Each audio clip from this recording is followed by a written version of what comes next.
क्या आपको पता है दुनिया में सबसे शक्तिशाली चीज कौन सी है? तो वो मन है। तुम किसी भी चीज को पूरे मन से चाहो तो तुम उसे हासिल कर सकते हो। ये मैं नहीं कहता, ये सभी महापुरुषों और कवियों का कहना है। लेकिन अगर यह सत्य है, ये सच है, तो जो हम अपने मन से चाहते हैं वो हमें हासिल क्यों नहीं होता है?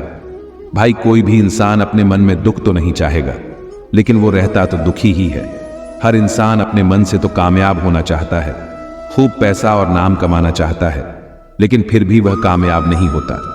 भला ऐसा दुनिया में कौन आदमी होगा जो अपने मन में ये चाहेगा कि मैं नाकामयाब रहूं या मैं पैसा ना कमाऊं? आज की कहानी जो मैं आपको सुनाने वाला हूं, उससे आपको बहुत कुछ सीखने को मिलेगा। तो कहानी शुरू करते हैं। एक बार की बात है, एक आदमी का जीवन दुखों से भरा पड़ा था। जो भी काम करता, उस बेचारे को वो काम पूरा ही नहीं होता। घर में आता तो घर में क्लैश बना रहता। किसी से कोई मदद मांगता तो कोई उसकी मदद नहीं करता। ऐसा लगता था कि चारों ओर से दुखों का पहाड़ उसी पर टूट पड़ा है। उसे समझ नहीं आ रहा था कि मैं इन दुखों से पार कैसे पाऊं। वो दिन रात यह सोचता रहता कि अपने दुखों से छुटकारा कैसे पाना है। इसी कारण से वो रात में सो भी नहीं पाता था। उसकी आंखों के नीचे बड़े बड़े काले घेरे बन गए थे, जो इस बात का प्रतीक थे कि वो आदमी कितना दुखी है और कितना चिंतित है। वो इतना दुखी हो गया कि उसने निर्णय किया कि वो इन दुखों से छुटकारा पाक ही रहेगा। इसके लिए चाहे उसे कितनी भी मेहनत करनी पड़े, कुछ भी करना पड़े, चाहे अंगारों पर भी चलना पड़े, लेकिन इन दुखों से छुटकारा हासिल करके ही सांस लेगा। ऐसे ही एक दिन उसने अपने मित्र से पूछा कि मैं अपने जीवन को कैसे सुधारूं। उसके मित्र ने उसे बताया कि तुम किसी साधु के पास जाओ। साधुओं के पास ऐसा मंत्र होता है जिससे सारे दुख दर्द मिट जाते हैं, जीवन फिर से हरा भरा हो जाता है और धन संपदा भी हासिल हो जाती है। तुम किसी ऐसे साधु को ढूंढ लो, बस तुम्हारा काम बन जाएगा। उस आदमी के मन में यह बात पूरी तरह से पक्की बैठ गई कि कोई साधु ही मेरा दुख दूर कर सकता है, और इसीलिए उसे किसी भी साधु के बारे में पता चलता तो वो साधु के पास पहुंच जाता, उस साधु को अपनी समस्या बताता और उससे उसका समाधान पूछता और कहता कि साधु, मैं कुछ भी करने के लिए तैयार हूं, लेकिन मेरी इस समस्याओं से छुटकारा दिला दीजिए। आप जो कहेंगे मैं वो करूंगा, लेकिन मेरे जीवन को सुधार दीजिए। साधु उसे कुछ टोने टोट के बता देते थे करने के लिए, और बदले में दान दक्षिणा ले लेते थे कि ये टोना टोटका करने के बाद तुम्हारे घर में सुख शांति बनी रहेगी, बस तुम इस टोटके पूरी विधि के साथ करना। वह आदमी घर लौटकर पूरी विधि के साथ टोने टोटके करने लगा, लेकिन बहुत टोने टोटके करने के बाद भी उसके जीवन में कुछ बदलाव नहीं आया। इसके विपरीत उसका जीवन और ज्यादा दुखी हो गया। जो भी बाबा उसे टोना टोटका देता था, वो बदले में उससे दान दक्षिणा लेता था, जिससे उसका धन भी धीरे धीरे खत्म हो रहा था। इससे उसके जीवन में दुख और ज्यादा बढ़ गए। तब उसे लगा कि साधुओं के पास जाने से तो मेरे जीवन में दुख कम होने की बजाय और बढ़ते ही जा रहे हैं, तो मुझे क्या करना चाहिए? साधुओं के पास जाऊं या ना जाऊं? फिर एक दिन एक आदमी ने उसे बताया कि तुम अपने घर में किसी पुजारी को बुलाकर हवन करवा लो। हवन होगा, घर शुद्ध हो जाएगा, कोई भी बुरी ऊर्जा होगी घर में तो वह घर से बाहर चली जाएगी। किसी पुजारी को बुलाकर पूरे विधि विघ्नों से मंत्र उच्चारण कराओ और हवन कराओ, जिससे घर में सुख शांति आए। उस आदमी के मन में यह बात बैठ गई और उसने एक पुजारी को अपने घर पर बुलाकर हवन करवा दिया। हवन अच्छी तरह से संपन्न हुआ। बदले में पुजारी ने भी अच्छी दान दक्षिणा ली और उसके बाद वह वहां से विदा हो गया। लेकिन कुछ दिनों के बाद उस आदमी को महसूस हुआ कि उसके जीवन में अब भी कोई बदलाव नहीं आया है। अब वह आदमी पूरी तरह से दुखी हो गया और ज्यादा परेशान हो गया। अब तो उसे लगने लगा था कि मेरे जीवन दुख कभी खत्म ही नहीं होंगे, और यही सोच सोचकर उस आदमी का बुरा हाल हो गया था। फिर एक दिन उसे अपने मित्र से एक ऐसे रश्य के बारे में पता चला जो समाधान बताने के लिए कोई दान दक्षिणा नहीं लेता था। उस आदमी को लगा कि यह रश्य दूसरे पुजारी और बाबाओं की तरह नहीं हो सकता, क्योंकि यह दान दक्षिणा नहीं लेता है। यह सच में कोई सिद्ध रश्य होंगे, और यही सोचकर वह उस रश्य के पास पहुंच जाता है। और जब वह आदमी वहां पर पहुंचता है तो वह रश्य ध्यान में बैठे हुए थे। यह देखकर वह आदमी वहीं पर चुपचाप बैठकर ध्यान से बाहर आने का उनका इंतजार करने लगा। थोड़ी देर बाद रश्य ने आंखें खोली तो सामने एक दुखी और परेशान युवक को बैठे देखा। सकी आंखों के नीचे काले घेरे देखते ही समझ गया कि यह आदमी अपने जीवन से कितना परेशान है। उसे संबोधित करते हुए ऋषि ने पूछा कि बच्चा, क्या चाहते हो? ऋषि के पास क्या लेने आए हो? उस आदमी ने कहा कि ऋषि जी, मैं अपने जीवन से बहुत परेशान हूं। मैंने इन दुखों को दूर करने के लिए बहुत सारे रास्ते अपनाए, हर वो तरकीब करके देखी है जो किसी साधु ने मुझे बताई, हर वो काम किया जो किसी भी इंसान ने मुझसे करने को कहा, लेकिन मेरे जीवन में दुखों में कोई कमी नहीं आई। ऋषि, इसके विपरीत मेरे जीवन दुखों में बढ़ोतरी हो गई। मुझे समझ नहीं आ रहा है कि मैं क्या करूं। कभी कभी तो मैं आत्महत्या करने की सोचता हूं, लेकिन अपने परिवार की सोचकर मैं यह कदम नहीं उठा पाता। मैंने आपके बारे में बहुत सुना है ऋषि, और मैं बहुत उम्मीद के साथ आपके पास आया हूं। कृपया करके मुझे कोई ऐसा रास्ता बताएं जिससे मुझे अपने दुखों से छुटकारा मिल जाए। मैं अपने दुखों से छुटकारा पाने के लिए कुछ भी करने को तैयार हूं। आप मुझे कोई भी रास्ता बताएं, चाहे वह रास्ता कितना भी कठिन क्यों ना हो, मैं उसको पार करके रहूंगा। ऋषि ने महसूस किया कि यह आदमी तो सच में बहुत परेशान है। ऋषि ने उसकी बात सुनकर कहा कि बच्चा, दुखों को दूर करने के लिए मंत्र ऐसे ही नहीं मिलते। मंत्र पाने के लिए कुछ है, करना पड़ता है। तुम कुछ कर सकते हो। यह सुनकर पहले तो उस आदमी ने सोचा कि यह ऋषि भी मुझसे दान दक्षिणा ही मांगेंगे, लेकिन और कोई रास्ता ना पाकर उस आदमी ने कहा कि ऋषि, आपको जितने भी दान दक्षिणा चाहिए मैं देने के लिए तैयार हूं, लेकिन आपका मंत्र सच्चा होना चाहिए, वो पूरा होना चाहिए, उसका फल मुझे मिलना चाहिए। उसके बाद मैं आपको जो भी दान दक्षिणा लेना चाहते हो वो दे दूंगा। ऋषि ने कहा कि दान दक्षिणा तो बहुत छोटी सी चीज है, मुझे वो नहीं चाहिए। इस पर वो आदमी सोच विचार करके बोला, तो ऋषि, मैं अंगारों पर भी चलने के लिए तैयार हूं, आप मुझे बस आज्ञा दीजिए। ऋषि ने कहा कि अंगारों पर चलने वाली छोटी चीज मैं तुमसे नहीं कराने वाला।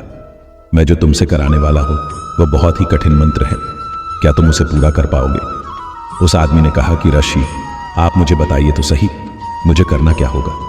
मैं कुछ भी करने को तैयार हूं। इस पर ऋषि ने उसे कहा कि यहां से जब तुम अपने घर जाओ तो रास्ते में अपने मन में यह दोहराते जाना कि मैं सुखी हूं, मैं सुखी हूं, मैं सुखी हूं। बार बार अपने मन में यही दोहराना और याद रहे, जुबान पर यह नहीं आना चाहिए, यह सिर्फ मन में दोहराना है। यह सुनकर आदमी बोला, ऋषि, बस इतनी सी बात, यह तो मैं छुटकी बजा के कर लूंगा, लेकिन इससे होगा क्या? ऋषि बोले कि तुम इस मंत्र को करके तो देखो, वैसे भी तुमने इतने जादू टोने किए हैं, तो इस मंत्र को भी करके देख लो। उस आदमी ने सोचा कि ऋषि कुछ दान दक्षिणा तो ले नहीं रहे और छोटा सा मंत्र है, इसे तो मैं कर ही लूंगा। वो बोला, ठीक है ऋषि, मैं यह मंत्र जरूर करूंगा।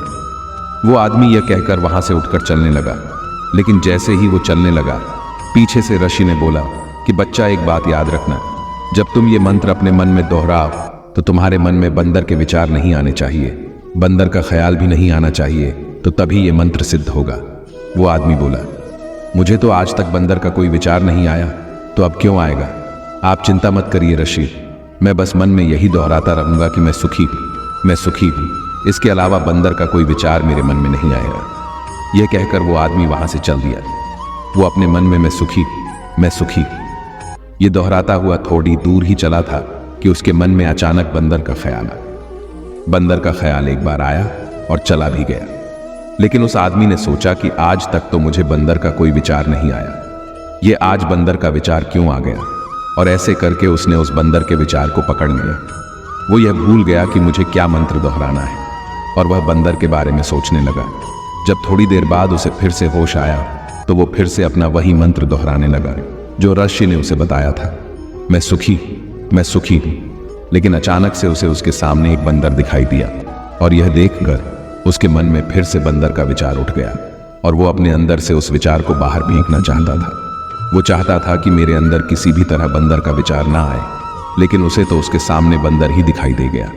ऐसे ही जद्दोजहद करते करते वो घर पर पहुंचा, और घर पर पहुंचने के बाद अपनी पत्नी को कहा कि हे बंदरिया, मुझे खाने में बंदर परोस दो। और जब उसे एहसास हुआ कि उसने क्या बोल दिया तो वो अपने बाल नोचने लगा। वो दीवारों में सर मारने लगा कि आज तक मुझे बंदर का कोई विचार नहीं आया, और आज मुझे यह क्या हो गया है कि मुझे हर जगह बंदर ही बंदर नजर आ रहे हैं, ये कैसी माया है। यही सोच सोचकर वह आदमी रात भर सो नहीं पाया। रात भर करवटें बदलते रहा, और सुबह उठते ही सीधे उस ऋषि के पास पहुंच गया और उसके चरणों में गिरकर कहा कि ऋषि, पता नहीं क्या चमत्कार हो रहा है, आज तक मुझे बंदर का कोई विचार नहीं आया, लेकिन कल से जब से आपने मुझसे कहा कि बंदर का विचार नहीं आना चाहिए, तब से मुझे हर जगह बंदर ही बंदर नजर आ रहे हैं। उस आदमी ने कहा कि ऋषि, मुझे तो आपके पीछे पेड़ पर बैठा हुआ बंदर भी केले खाता हुआ दिखाई दे रहा है, यह हो क्या रहा है? ऋषि। यह सुनकर ऋषि हंसने लगे और कहा, बच्चा, मन का जाल एक ऐसा जाल है जिसे समझ पाना इतना आसान नहीं है। बंदर तो तुम्हारे रास्ते में पहले भी आते थे। जब तुम मेरे पास आए थे तो इन्हीं पेड़ों पर यह बंदर घूम रहे थे, लेकिन तब तुम्हारे ध्यान में यह बंदर नहीं था। तब तुम्हारे ध्यान में सिर्फ अपने दुख थे। के बाद ऋषि ने उसे बताया कि बच्चा, हम जिस चीज से भी दूर भागना चाहते हैं वही चीज हमारे मन में बहुत गहरे में प्रविष्ट हो जाते हैं। वह हमारे मन में समा जाती है। असल में हम जिस चीज से भी छुटकारा पाना चाहते हैं उससे छुटकारा इसीलिए पाना चाहते हैं कि वह हमारे साथ बहुत गहरे से जुड़ी हुई है, और हम जितना ही उससे छुटकारा पाना चाहते हैं वह उतनी ही गहरी हमारे मन में बैठती चली जाती है, और आखिरकार वह हमारे अंतर मन में छा जाती है। ऊपर से तो हम चाहते हैं कि सुखी होना, कि मैं सुखी हूँ। हमारे होंठ भी यही बोलते रहते हैं, लेकिन हमारे मन में दुख समाये होते हैं। हमारे विचारों में, हमारे मन में हमें दुख ही दुख दिखाई देते हैं। इसलिए अपनी जुबान से बार बार यह बोलने से कि मैं सुखी हूँ, हम सुखी नहीं होंगे। जब तक यह मंत्र हमारे अंतर मन में प्रविष्ट नहीं होगा तब तक हम सुखी नहीं होंगे। इस पर उस आदमी ने पूछा कि ऋषि, लेकिन यह मंत्र हमारे अंतर मन में प्रविष्ट कैसे होगा? यह सुनकर ऋषि ने कहा कि बच्चा, अपने दुखों से लड़ना बंद कर दो। जब तक तुम अपने दुखों को दूर करने की सोचते रहोगे तब तक वह दुख तुमसे चिपके रहेंगे। तब तक वह दुख तुम्हारा अंतर मन पर अपना राज जमाए बैठे रहेंगे, और जिस दिन तुम उन दुखों के बारे में सोचना ही छोड़ दोगे, उन दुखों से छुटकारा ही नहीं पाना चाहोगे, उसी दिन से तुम्हारी जिंदगी से दुख गायब हो जाएंगे। क्योंकि किसी भी चीज से छुटकारा पाने के लिए हमें उस चीज के बारे में सोचना पड़ता है, और हम जितना ही उस चीज के बारे में सोचते हैं वह उतनी ही गहरी हमारे मन में प्रविष्ट होती चली जाती है। हम अधिकतर समय दुखों के बारे में ही सोचते हैं। हम यही सोचते हैं कि हमारे जीवन में दुख है और हमें इससे छुटकारा पाना है। इसी वजह से बार बार सोचने से वो दुख हमारे अंतर मन में प्रविष्ट हो जाते हैं और हमें एहसास भी नहीं होता। इसीलिए अगर तुम दुखों से छुटकारा पाना चाहते हो तो दुखों से छुटकारा पाने के बारे में सोचना छोड़ दो। तुम्हें दुखों से छुटकारा मिल जाएगा। अक्सर आदमी धूम्रपान छोड़ना चाहता है, शराब छोड़ना चाहता है। सुबह अपने आप से यह वादा करता है कि मैं कोई भी गलत काम नहीं करूंगा, लेकिन शाम को जब लौटता है तो नशे में चूर होकर लौटता है। ऐसा क्यों होता है कि जो हम सोच रहे हैं वह पूरा कर नहीं पा रहे हैं? असल में हम उस चीज को बहुत ज्यादा तवज्जो दे रहे हैं, उस चीज को बहुत ज्यादा अहमियत दे रहे हैं। जब भी हम उस चीज को छोड़ने के बारे में सोचते हैं तो हम उसकी इंपॉर्टेंस यानी कि विशेषता और ज्यादा बढ़ा देते हैं। हमारा मन उस चीज के बारे में जितना ज्यादा सोचेगा, शराब या धूम्रपान छोड़ने के बारे में जितना ज्यादा सोचेगा, हमारा मन उतना ही उस चीज के पीछे ज्यादा भागेगा। हमें उस चीज से लड़ना नहीं है, बल्कि बिना सोचे गुजर जाना है। और अगर इस मंत्र को हम समझ लेते हैं तो हम अपने जीवन में जो भी पाना चाहते हैं उसे अपने अंतर्मन में डाल सकते हैं। और एक बार वो लक्ष्य हमारे अंतर्मन में बैठ जाता है तो फिर सफलता पाने में कोई समस्या नहीं आती, कोई दिक्कत नहीं आती। तो दोस्तों, आज के वीडियो में बस इतना ही उम्मीद है